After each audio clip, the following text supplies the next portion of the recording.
Now let us study the steps involved in development of groups in detail. First stage in group development is forming. Group members try to set rules for group behaviors.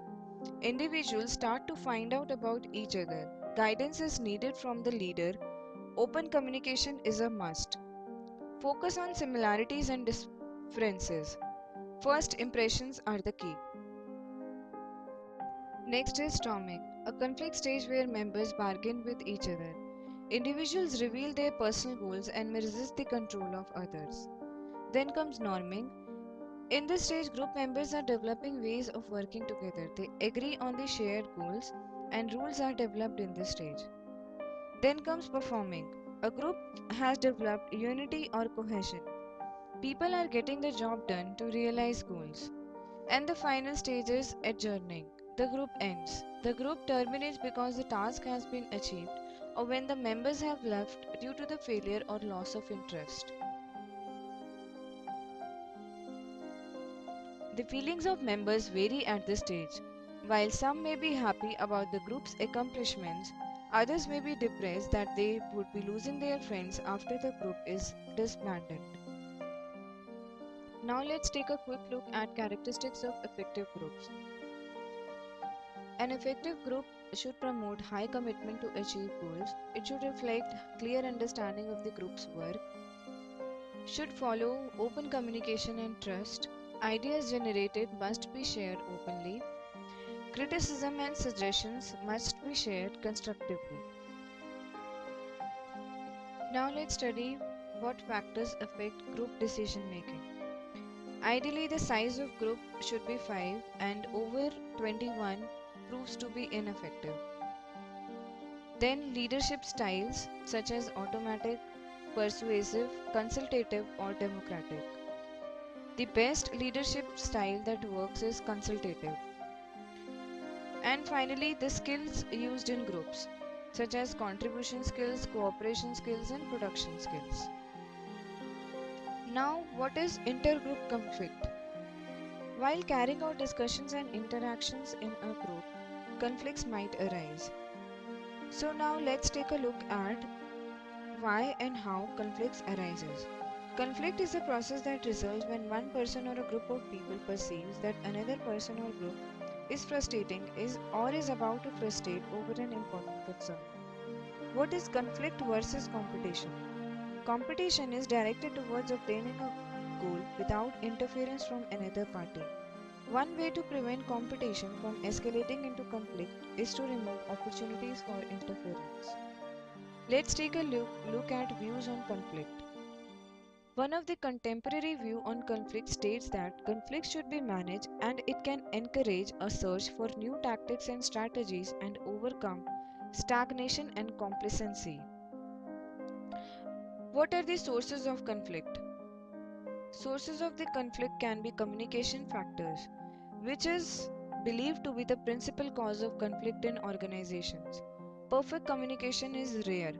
Incorrect, distorted, or ambiguous information can create hostility.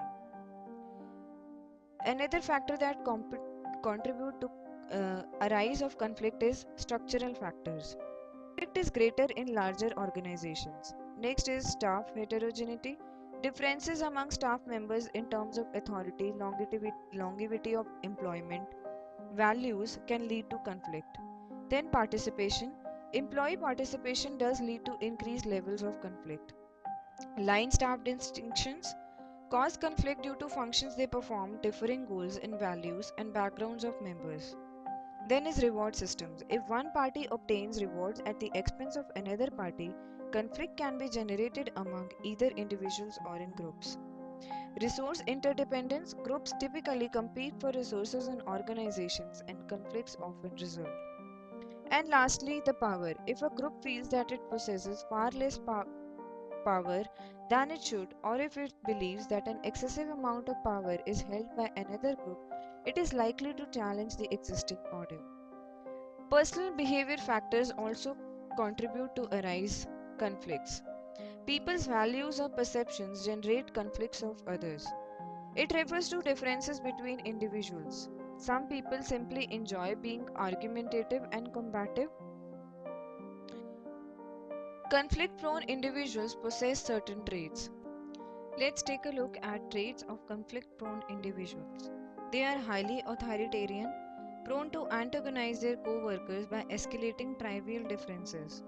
People with low self-esteem feel more threatened by others and overreact. It's important to manage intergroup conflict. So let's take a look how to manage conflicts that arises in between the groups. Causes for intergroup conflict include competition for resources, differences in goals, interpersonal conflict, and line staff conflict. Conflicts between different groups can be managed by employing following strategies: by formulating rules and procedures, using higher authority, boundary spanning positions, and negotiating in between the groups and forming effective teams.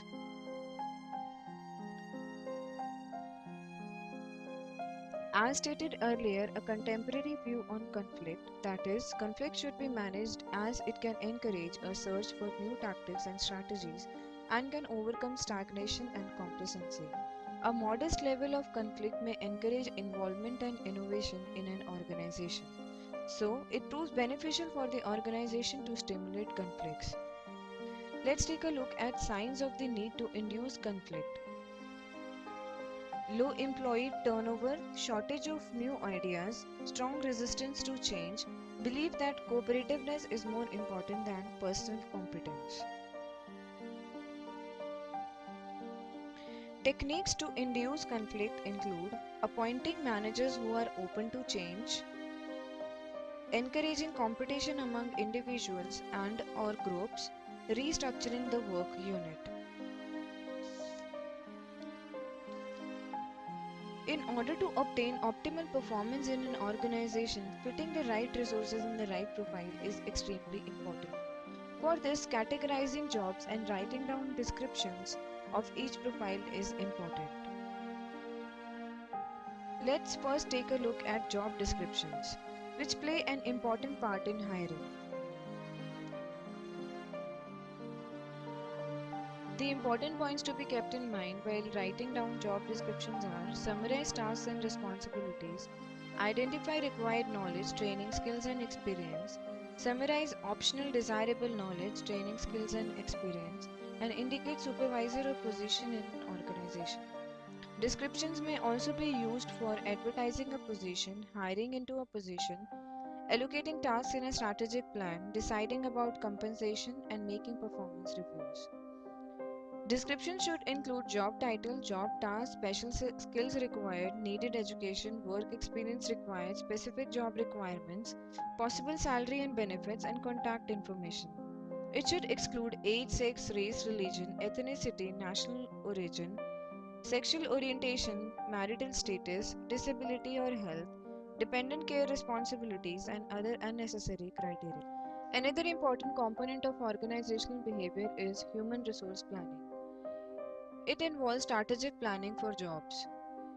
Strategic plans help to identify job positions needed.